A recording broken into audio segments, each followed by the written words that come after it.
Wow. Well, you might have seen a few people showed up in Philadelphia the other night.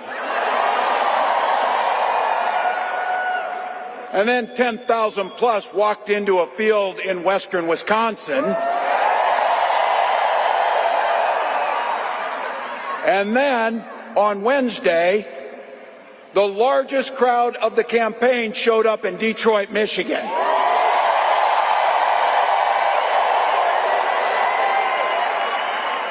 But Arizona just couldn't leave it alone, could you?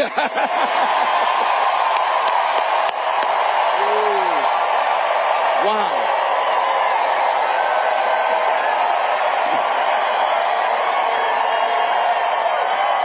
You know, it's not as if anybody cares about crowd sizes or anything. So.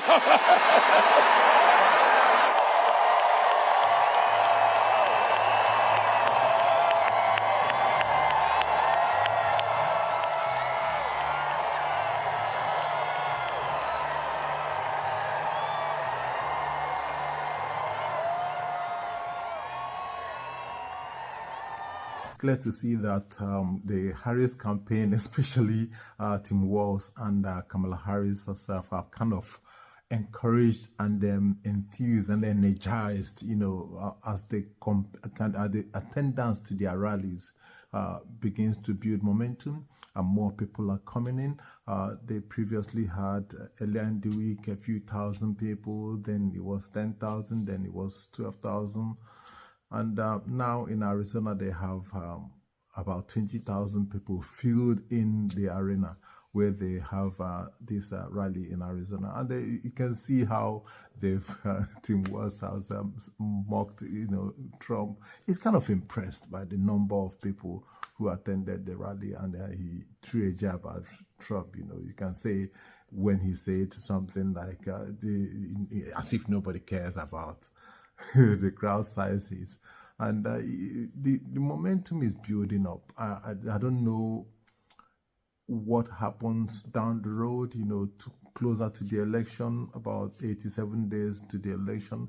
But if they keep building momentum, moving around, you know, today they're in Arizona, which is a battleground state. It could go either way. But if they consolidate their effort on these moves, on this energy, this positive energy building up, they will definitely go a long way to pull more volunteers, more people knocking on doors, more people to explain what they are doing, and also utilizing the opportunity of having great crowds to actually say what they want to do, which is what they are doing actually in these rallies they are having around.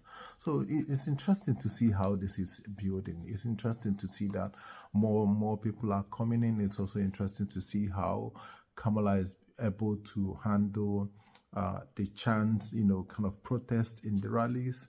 I'll have a video on that already out, a shot on that, showing the clip where she addressed the crowd that were chanting something about the Gaza war. So she addressed them and said, you know, we listen to you, we hear you, and this is what we are doing, which is calling for a ceasefire and release of hostages, which, you know, of course, frustratingly hasn't happened now, and a lot of people are suffering as a result. So the campaign is growing, enthusiasm is building, Tim Walz is fired up and energized, and Kamala Harris is also showing herself that she can take charge, she can be a leader. So it's quite interesting to see that. Tell me what you think. Is it going to keep building? Are they going to continue having larger and larger crowds, you know, changing venues? They've had to rearrange and change venues because people are asking for tickets to attend more of their events. And Trump would not like this, as he has said. We'll talk about that in another video. But this time, they are really enjoying the moment. They are really soaking in, and they are really getting fired up by the number of people coming up to attend their rallies. I mean, Tim Walz and Kamala Harris and the whole team building it. And there are lots of logistics, lots of planning, lots of calculations going on. They've put in these rallies, making sure that they give the right information for people to find time to come and attend these rallies they are having around. And you can see that the game plan for the Democrats, as from one of their strategies, is saying that they already had plans in place even before Kamala Harris was, even before Joe Biden dropped out and Kamala Harris became the presumptive nominee and now the nominee. So they already had ground game in place, waiting for this to happen, which is a bit interesting. How they had a ground game team prepared should something happen. So none of these things is by chance. They are building up, they are planning, they are arranging the states she visits.